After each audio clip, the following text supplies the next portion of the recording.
वेळा. त्यामुळे चायनाचं गल्ली गल्ली माहिती आहे त्यांना. यांच्या चायनीज माणूस पण चायना असं नाही दाखवू शकत, असे साहेब दाखवू शकतात बरोबर. आणि फक्त याच अँगलने की कुठलं प्रोडक्ट कुठे, कुठली सिटी, काय मार्केट, कुठलं एक्झिबिशन, कुठलं प्रोडक्ट इंडियात आणायचं. तर त्यांची स्ट्रॅटेजी हीच असते की भारतात यायच्या आधीच ते प्रोडक्ट भारतात आणायचं आणि ते येईपर्यंत क्रीम खाऊन टाकायची, ते प्रोडक्ट आपण मार्केटमध्ये डिस्ट्रीब्यूट करायला टाकायचं आणि मोठी कंपनी आली की मग दुसऱ्या प्रोडक्टमध्ये जायचं. तर भारतात एअर फ्रायर सरांनी पहिल्यांदा आणला. जेव्हा मोठे ब्रँड यायचे होते त्याच्या आधी एअर फ्रायर आणला. आणि इलेक्ट्रॉनिक्स मधले तुम्ही काही सांगा, पूर्ण अभ्यास. ज्वेलरी मधलं काही सांगा, सगळा अभ्यास आहे. टेक्सटाईल मधलं काही सांगा, सगळा अभ्यास आहे. फर्निचर मधलं काही विचारा, सगळा अभ्यास आहे. आणि डायरेक्ट कॉन्टॅक्ट आहेत चायनामध्ये. तर आपल्याला जर ग्रो व्हायचं असेल तर आपल्याला चायना +1 ही जी फिलॉसॉफी आहे त्याच्यावर आपण बोलणार आहोत. पण त्यापूर्वी थोडक्यात सरांची आता थोडी माहिती जाणून घेऊया की त्यांनी व्यवसाय कसा सुरू केला, काय चॅलेंजेस झाले, मराठी माणूस, पहिल्या पिढीचा उद्योजक, काय चॅलेंजेस झाले, काय मार्केटिंग आहे. खूप इंटरेस्टिंग त्यांनी मार्केटिंग आयडिया केला. He is a very good marketing person. Product market कसं करायचं, डील कसं करायचं याच्यावर आपण बोलणार आहोत. मी एक 20 मिनिटं बोलेल, त्याच्यानंतर आपण सगळेजण प्रश्न विचारू. करेक्ट सर, कशी सुरुवात केली तुम्ही आणि व्यवसायाचं काय बॅकग्राऊंड होतं तुम्हाला, की कसा व्यवसाय करायचा मनात आलं तुमच्या? नमस्कार, सुधीर म्हात्रे. सुरुवात मी म्हणजे सगळ्यांना मी नेहमी सांगतो की मी 5 वर्ष नोकरी केली. प्रत्येकाने आता आपण ऑलरेडी व्यवसायात आहे, पण तुमच्या कुटुंबातलं कोण व्यवसायात किंवा मित्रमंडळीतला येत असेल तर कमीत कमी 3 वर्ष ज्या व्यवसायात काम, कुठल्या तरी एका व्यवसायात काम करा आणि शक्यतो त्याच व्यवसायामध्ये त्याच लाईनमध्ये म्हणजे जिथे तुम्ही नोकरी केली तिथेच व्यवसाय करा. म्हणजे ज्या व्यवसायात आपल्याला उतरायचं त्याचा कमीत कमी 2 ते 3 वर्षाचा अनुभव पाहिजे. मी त्यावेळेला बुश आणि सोनी अशा कंपनीत 5 वर्ष काम केलं आणि मी 1989ला बिझनेसला सुरुवात केली. मी आणि बिझनेसला सुरुवात करताना आपला दुसरा एक नेहमी सगळ्यांचा एक प्रश्न असतो, आता कोणीतरी विषय काढला कॅपिटलचा. तर कॅपिटल मी कामाला सुरुवात केली ते 5,000 रुपयापासून मी सुरुवात केली मी कॅपिटलला. आणि ज्या वेळेला 5,000चं माझं कॅपिटल होतं त्यावेळेला सगळ्यात पहिला मी बुश वाघा इस्टेटमध्ये कंपनी होती, त्याच्याकडे 75,000 रुपयाचा एक माल मी घेतला होता त्यावेळेला. 5,000चं कॅपिटल असताना 75,000 किंवा 1 लाख रुपयाचा माल घेण्यासाठी जी काय अडचणी येतात ती आपल्या सगळ्यांना जो येणारा प्रॉब्लेम आहे तो, त्याच्यासाठी एकच पाहिजे, आपण जिथे जातो तिथे आपली पत निर्माण झाली पाहिजे, लोकांनी आपल्यावर भरोसा केला पाहिजे, तर पैसे उभे राहतात, काही प्रॉब्लेम येत नाही. पण मग पहिला काय चॅलेंजेस झाले तुम्हाला? सगळ्यात पहिला जो चॅलेंज येतो तो म्हणजे कॅपिटल सगळ्यांचा जो आहे तो. पण मी सुरुवातीपासून असं प्रोडक्ट निवडलं, आता यांनी सांगितलं कस्टमर शोधत येतात, तर मी पण त्यावेळेला असे प्रोडक्ट निवडले होते की लोक मला शोधत यायची आणि लोक लॅमिंग्टनवरनं गोवंडीला हे सिंधी व्यापारी, मारवाडी व्यापारी माझ्याकडे यायचे आणि माझ्याकडनं बसून पैसे देऊन माल घेऊन जायचे. युनिक प्रोडक्ट जे मार्केटमध्ये मिळत नाही, ती प्रोडक्ट, ती सर्व्हिस. जर प्रत्येक वेळेला ते शक्य होणार नाही, पण प्रयत्न हा करायचा की आपल्या प्रोडक्टमध्ये काहीतरी USP पाहिजे, तर आपल्याला पुढे जाणं सोपं होऊन जातं. Very good, very good. So काय काय प्रोडक्ट तुम्ही आणले असतील आतापर्यंत, कुठल्या कुठल्या इंडस्ट्रीतले काय काय प्रोडक्ट? आणि मग पहिल्यापासून चायनामधून आणताय की आधी कुठून रिसोर्स सोर्स करायचं? नाही, सुरुवातीला मी प्रोडक्ट त्यावेळेला पिक्चर ट्यूब मिळत नव्हत्या, तर मला मी टीव्ही बनवून विकत होतो. टीव्ही बनवताना एक दिसलं की पिक्चर ट्यूब मिळत नाही, तर लक्षात आलं की टीव्हीपेक्षा पिक्चर ट्यूबला जास्त डिमांड आहे. तर पिक्चर ट्यूब आणलं तर जास्त काम चालू आहे, म्हणून मी टीव्हीचं काम सोडून दिलं, पिक्चर ट्यूबच्या मागे लागलो आणि पिक्चर ट्यूबमध्ये मी मास्टरी केली. म्हणजे भारतात ज्या काही पिक्चर ट्यूबचा बिझनेस होता त्यावेळेला किंवा रिजेक्टेड पिक्चर ट्यूब असतील त्याला रिपेअर करणं आणि त्याला रिफर्बिश करणं, याच्यात माझ्या एवढं जगात कोणी एक्सपर्ट नसेल एवढं मला कॉन्फिडन्स अख्ख्या जगात. इनफॅक्ट चायनामध्ये मी जेव्हा गेलो होतो एकदा, त्यांनी एक पिक्चर ट्यूब म्हणजे दाखवून ठेवलं, याच्यात प्रॉब्लेम आहे, there is the problem in this. त्यांनी खोललं, त्याला मी ॲसिटोन मागत होतो, त्यांना ॲसिटोन त्यांच्या भाषेत समजत नाही, मला समजवता येत नाही. मग मी एका मुलीला म्हटलं तू ते नेल पॉलिश रिमूव्हर काढ. ते आणलं, ते टाकलं, त्याचं कॅप असते ती कॅप काढली आणि त्याला दाखवलं याच्यामध्ये करोजन झालेलं आहे, क्लीन कर, ऑन कर, ओके होईल ट्यूब. ती झाली ओके. त्या मुलीला चायनीजमध्ये सांगतो माझ्याकडे जवळ 600-700 ट्यूब अशा पडलेल्या आहेत जे मी स्क्रॅप करणार आहे फक्त एक छोट्याशा गोष्टीमध्ये एकदम खुश झाला. एवढं त्या प्रोडक्टमध्ये नॉलेज, म्हणजे आपण ज्या व्यवसायात उतरतो त्यातनं आपण मास्टर झालं पाहिजे, एक आपल्याला तत्व ठेवायला पाहिजे. प्रोडक्ट्स काय काय ट्यूब घेतली नंतर काय पिक्चर ट्यूब मध्ये मला थोडी फायनान्शियल स्ट्रेंथ मिळाली आणि ट्रेडिंग, पण मला नेहमी वाटत होतं फक्त ट्रेडिंग करून चालणार नाही, आपल्याला काहीतरी मॅन्युफॅक्चरिंग करायला पाहिजे. त्यावेळेला मी पहिलं एक प्रोडक्ट निवडलं. तेव्हा सगळे टीव्ही 80 ते 90% टीव्ही 8 चॅनलचे मेकॅनिकल ट्युनरवाले होते आणि तेव्हा केबल आणि झी टीव्ही आणि स्टार टीव्ही चालू झाले, चॅनल 70-80 चॅनल आले. हे सगळे टीव्ही आउटडेटेड होत होते. मग मी एक प्रोडक्ट बनवलं की एक किट लावली. त्या किट लावल्यामुळे 8 चॅनलचा टीव्ही 90 चॅनल झाला आणि तो प्रोडक्ट माझ्यासाठी गेम चेंजर झाला. माझं आयुष्यातलं सगळ्यात मोठं म्हणजे जी काय मी घर, दुकानं, प्रॉपर्टी सगळ्या केल्या त्यातला मॅक्झिमम मी त्या एका प्रोडक्टवर केला आणि I was minting money at that time. म्हणजे पैसे मोजायला कंटाळा यायचा अशी परिस्थिती. अजून पण काय वेगळी नाही परिस्थिती, अजून पण तेच आहे. आता ऑनलाईन पैसे येतात मोजायची पण सरांनी मगाशी म्हणाल सगळ्यात महत्वाचं काय की नुसता लोकांनी टर्नओव्हर केला आणि टर्नओव्हर संपला. प्रॉपर्टी एवढी केली आहे ना, म्हणजे आता मला सांगायचा मोह होतोय पण मी 300 एकर जागा आहे सरांकडे, थोडी थोडी थोडी थोडी घेतलेली. रिअल इस्टेट भरपूर आहे, रेस्टॉरंट्स आहेत, आणखीन बरेचशा शेती आहे थोडीशी. अशा बऱ्याच गोष्टींमध्ये वाईड एरियामध्ये म्हणजे नुसते पैसे कमवणं नाही, ते टिकवणं आणि ते वाढवणं, ते जास्त मला आवडतं त्यांचं. पॅसिव्ह इन्कम म्हणजे पैशाने पैसा कमवायला हवा, ते जे त्यांनी करून ठेवलेलं ना, दॅट इज फॅन्टॅस्टिक. हा, त्या बाबतीत मला नेहमी सांगायचं की एक वेळ येतो आपल्याला सगळं बिझनेस चांगला चालतो, 2 पैसे मिळत जातात. बिझनेस एक्सपान्शन पण गरजेचं आहे. कंपनी लिस्टिंग करणं, हे सगळं करणं हे पण एक चांगली गोष्ट आहे, नाही असं नाही.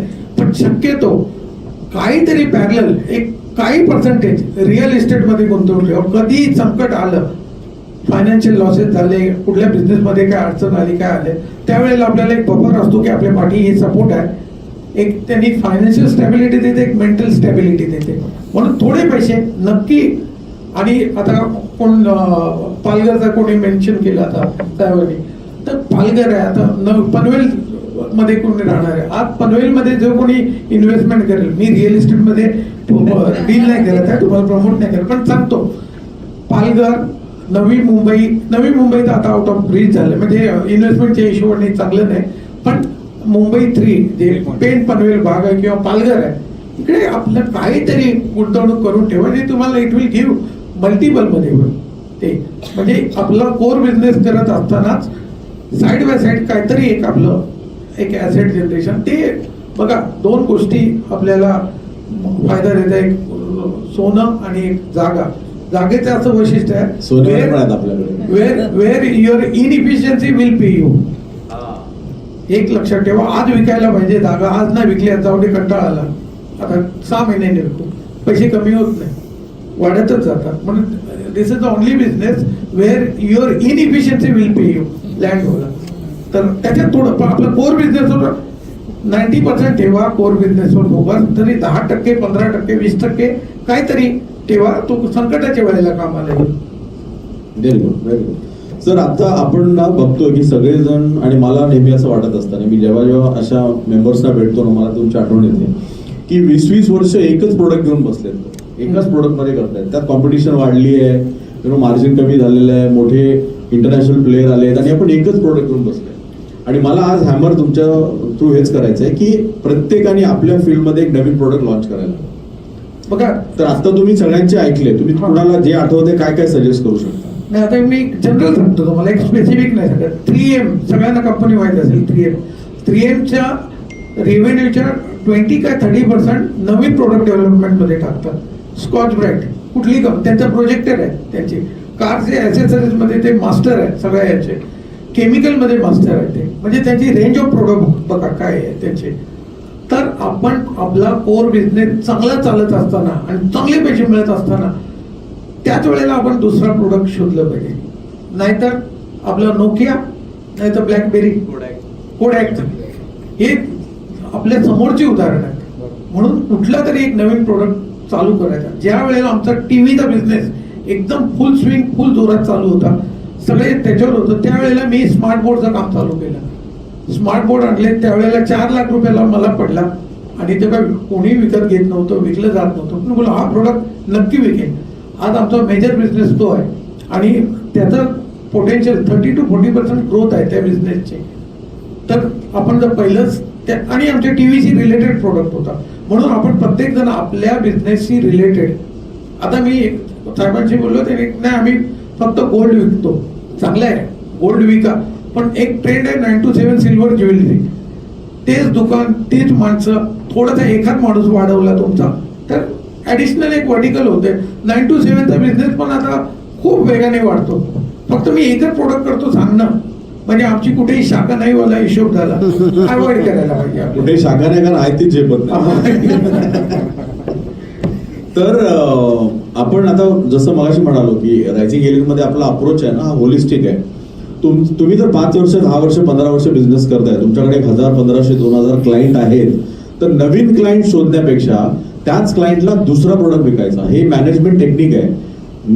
Old market new product. तर आपण ओल्ड प्रोडक्टला नवीन मार्केट शोधतोय पण जुन्या मार्केटला नवीन प्रोडक्ट पण शोधायला हवं. तर सर त्याच्यावर खूप R&D करतात. सरांचं R&Dचं डेफिनेशन काय तेवढं सांगा. माझं मी नेहमी पहिलं फॅक्ट थोडं आपण लक्षात घ्यायला पाहिजे. आपला देश आपण जेवढं समजतो तेवढं काही ग्रेट नाही आहे. आपल्याकडे रिसर्च अँड डेव्हलपमेंट होत नाही. मग रीडिंग अँड डुप्लिकेटिंग आपण करू शकतो. तर तुम्ही R&D करा पण रीडिंग अँड डुप्लिकेटिंग काही प्रोडक्ट बनवायच्या मागे जाऊ नका. आता खूप जण येतात मी असं बनवलंय, हे प्रोडक्ट बनवलंय, मी हे केलं, ऍडव्हर्टिजमेंटचा डिस्प्ले केला, त्याला हे केलं. मी बोललो हे सगळा उपद्व्याप कशासाठी करतो तू?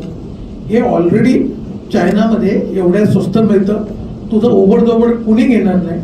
तुझे त्याच्यामध्ये एक वर्ष जाईल, 4-5-10 लाख रुपये डुबतील त्याचे. हे कशाला करतो तू? जा चायनाला प्रोडक्ट बघ आणि घेऊन ये. तर सोपं काम होईल ते त्याचं. तर पहिलं अजून एक चायनाचा साहेबांनी विषय काढला ते प्रत्येक आणि मी सगळ्यांना विनंती करतो, तुम्हाला सजेशन देतो की कॅन्टॉन फेअर न चुकता जर तुम्ही व्यावसायिक आहात, भले तुम्ही मॅन्युफॅक्चरिंग मध्ये नाही, ट्रेडिंग मध्ये किंवा सर्व्हिस सेक्टर मध्ये आहे, एकदा जाऊन अनुभव घेऊन येणं याच्यासारखं दुसरं ट्रेनिंग नाही. नवीन प्रोडक्ट बघता येतात, त्यांचं स्केल काय, ते कसं काम करतात, ते कसं बोलतात, ते सगळं बघितलं. चायनीज मुलींना आपण एक त्यांना इन्क्वायरी टाकली नंतर भाई आता बस झालं, कंटाळा येतो एवढं फॉलोअप करतात. आपण त्याच्या 10% पण फॉलोअप नाही करत. बघा त्यांना इंग्लिशचा प्रॉब्लेम आहे, त्यांना लँग्वेज प्रॉब्लेम आहे, डिस्टन्स प्रॉब्लेम आहे, तरी पॉलिटिकल प्रॉब्लेम आहे. भारताचं त्यांना जर रिलेशन चांगलं नाही, भारत सरकार त्यांना विजा देत नाही म्हणून ते आपल्याला विजा देत नाही. बरेच काय काय प्रॉब्लेम येतात आपल्याला, तरीही ते धंदा करतात, फॉलोअप करतात. मी एका सिटीमध्ये गेलं, त्याला हे ॲक्रेलिकचं ते डेकोरेटिव्ह मटेरियल असतं त्याच्यात लेझरचं, मला बोलतो इंडू मला हा इंडियन, मला बोलतो इंग्लिश बोलतात नाही, ते टाईप करून मला दाखवलं की अर्ध्या तासाने माझ्याकडे येतो परत. तुला काय बोलतोय, फिरून आलो परत तर गणपतीचं त्यांनी इंटरव्ह्यू करून दिलं. अर्ध्या तासामध्ये लेझर, म्हणजे छोटी गोष्ट आहे, त्याच्याकडे लेझर मशीन असेल, केलं असेल त्याने. पण मी घेतलं, मी त्याच्याकडनं, मग त्याला मी ऑर्डर दिली त्याला. म्हणजे माझं काही इच्छा नव्हती की हा प्रोडक्ट घ्यायची विकत, पण त्यांनी सॅम्पल दिल्यावर मला एक वाटलं की एवढं, आणि मग मी ते सॅम्पल आणलं, इकडे कोणाला दाखवलं, त्यांनी 1000-1500 पीसची ऑर्डर दिली. म्हणजे कसा धंदा क्रिएट करतात. मी त्याचा कस्टमर नाही, माझं हे गिफ्टिंगचं त्यावेळेला मी काम करत नव्हतो, फक्त त्याची जी काम करण्याची पद्धत बघून मला वाटलं असं तुम्ही प्रत्येक कधीही कोणी कंटाळत नाही फॉलोअप करायला, सॅम्पल द्यायला, एकदम चांगल्या तऱ्हेने काम करतात. म्हणून तुम्ही चायनामध्ये जा आणि आपल्या लाईनची रिलेटेड प्रोडक्ट किंवा लाईन्सला जोडून सप्लिमेंटरी प्रोडक्ट असतील किंवा बिलकुल नवीन जरी प्रोडक्ट असला तरी त्याच्यामध्ये तुम्ही उतरा, त्याच्यामध्ये स्टडी करा मार्केटमध्ये काय, आणि जे बाकी चायनाबद्दल जे तुमच्या मनात जे व्हॉट्सअपमध्ये जे बनलेलं आहे ते सगळं बाजूला टाका. ते सगळं बकवास आहे, त्याच्या मागे लागू नका. आपल्याला धंदा करायचा आहे, खोटं देशप्रेम दाखवून पोट भरणार नाही आपल्याला धंदा करायचा आहे. तर त्या हिशोबाने तुम्ही चायना आणि तिथे EU म्हणून मार्केट आहे, EU मार्केटला सगळ्यांनी जा. एकदा कॅन्टन फेअर अटेंड करा, नंतर EU मार्केटमध्ये जा. मग तुम्हाला त्याच्यामध्ये तुम्हाला काय करू शकतो, एकदा तिकडे गेलं की तुमचं विजन पूर्ण चेंज होईल. म्हणून माझी सगळ्यांना सजेशन, विनंती सगळं आहे की तुम्ही एकदा चायनाला जा आणि अटेंड करा. सो कॉन्सेप्ट कळाला ना की आपल्याकडे डेटाबेस आहे, आपण इतक्या लोकांचा विश्वास संपादन केलेला आहे ऑलरेडी, त्याच लोकांना आणखीन एक प्रोडक्ट देऊ शकतो आपण ना. आता हे सांगितल्यानंतर ना बऱ्याच लोकांना ते पटत नाही आतमध्ये, अरे आपण तो प्रोडक्ट आणायचा आणि फक्त आपलं लेबल लावून विकायचं असं आपल्याला वाटत नाही. आपल्याला अभिमान कशात आहे, आम्ही प्रोडक्ट स्वतः बनवतो, फॅक्टरी टाकली, एवढं कर्ज घेतलंय. ह्या इगोमुळेच किंवा ह्या चुकीच्या अप्रोचमुळेच आपण अडकलेलो आहे. आता मी प्रश्न असा विचारतोय की आपण जेवढे आता मोठे इलेक्ट्रॉनिक ब्रँड बघतो इंटरनेटवर, अमेझॉनवर वगैरे, या किती लोकांच्या स्वतःच्या मॅन्युफॅक्चरिंग कंपन्या आहेत? अक्षरशः कोणाचीही फॅक्टरी नाही. फक्त हे LG सॅमसंगच्या भारतामध्ये फॅक्टरी आहे, बाकी कोणाची फॅक्टरी नाही. बोट आहे, बोट मोठा ब्रँड आहे. बोल्ट टोटल चायनामधनं इम्पोर्ट करतो बोल्ट मला. आणि आता HP सगळे कम्प्युटर सगळे एक डिक्सन म्हणून तुम्हाला सगळ्यांना माहिती आहे, मोठी डिक्सन बनवतो. डिक्सन सारखे अजून 4-5 कंपन्या आहेत आणि डिक्सन फक्त हे असेंब्ली दुसऱ्याला करून देणे या एका प्रोडक्टवरच तो देणार. डिक्सनचा सुनील वच्छानी आणि मी असे एकदम क्लोज मित्र. आणि एक 15-20 वर्षापूर्वी एकदम छोटी फॅक्टरी आणि जो टिपिकल दिल्लीची लबाडी वाला माणूस होता डिक्सन. म्हणजे मी त्याच्याकडनं 500 टीव्ही घेतले, त्या 500 टीव्ही मध्ये त्याने 50 टीव्ही फुटलेले पाठवले. तर मी त्याला कंप्लेंट केली की बाबा ये फूट रहा है टीवी, बोलता अभी रास्ते में फूट गया तो क्या करेगा. बोला मान गया, लेकिन उसका आधा फूट गया तो सामान अंदर होना चाहिए ना टीवी का, है ही नहीं. मैं त्याला पाठी टीव्हीला असं योग असतो तो योग, बोला हा पाठच नाही त्याच्यात, आणि त्याच्यात लिहिलेलं आहे की टीव्ही ब्रोकन म्हणून. तर ते खड्ड्याने ते लिहिलं नाही जाणार म्हणून. तर बोला ठीक आहे गलती हो गई हमारे से, मैं करके दूंगा.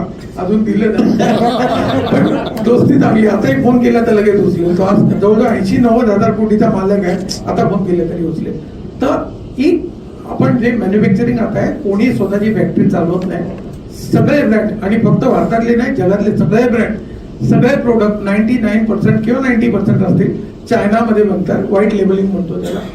आपल्याला त्याच्याबद्दल काही म्हणजे या फालतू गोष्टीत लक्षच नका देऊ की कसं वाटेल, कसं करू, पैसे कसे कमवायचे एवढंच बघा. बाकी म्हणजे हे महत्वाचं नाही, जीवात उजाडला पाहिजे बस एवढं.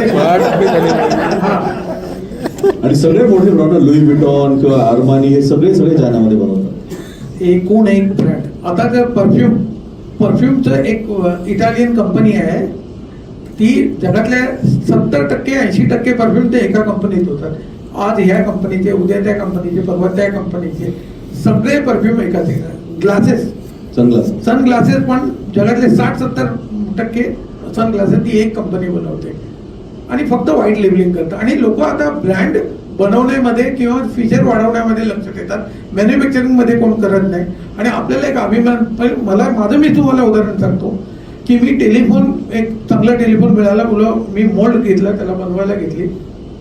मोल्डिंगवर 7-8 महिने घालवले मी, हे 15-20 वर्षापूर्वीचे, आणि जवळजवळ 20-1 लाख रुपये गेले. माझा भाऊ मला तेव्हा सांगत सुधीर कुठे पानगडीत पडतो याच्यात, चायनात जातो ना तर तिकडनं आणणे हे कशाला इकडे बनवतो. तो टेलिफोन शेवटपर्यंत बदला नाही. 20 वर्षापूर्वी ते 20 लाख रुपये मी अलिबागमध्ये जागेत टाकले असते तर 10 कोटी रुपये झाले असते. तो कधी बनला नाही. मी असं नाही म्हणत की तुम्ही मॅन्युफॅक्चरिंग करू नका, पण जिथे जे विकत मिळतं आणि स्वस्तात मिळतं ते बनवायला जाऊ नका. दूध मिळतं ना तर दूध जा मार्केटला 70 रुपयांनी घेऊन या. म्हैस पाळा आणि त्याला हे करा, ते होणार नाही. प्रत्येक काम होत नाही. ते दूध पिओ, खतम करू नका. Very good, very good. Parallel cash flow असतो तो पण मदत करतो अशा वेळी.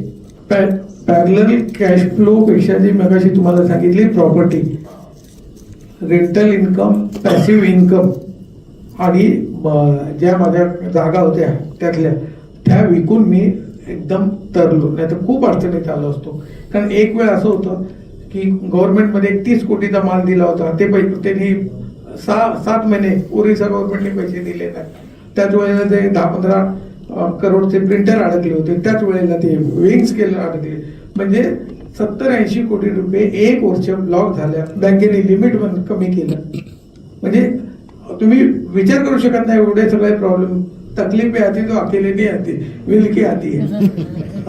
पण ठीक आहे ना त्याच्यात. म्हणजे या वेळेला काय आपला खर्च कमीत कमी ठेवणं, आणि एक स्ट्रेस आला हे म्हणून दारू पिऊन भांडणं करणं, घरात शिवागाळ करणं, आणि किंवा आत्महत्या करणं, हे जे प्रकार आहेत म्हणजे हे एक एक स्टेप पुढे पुढे होत जाते.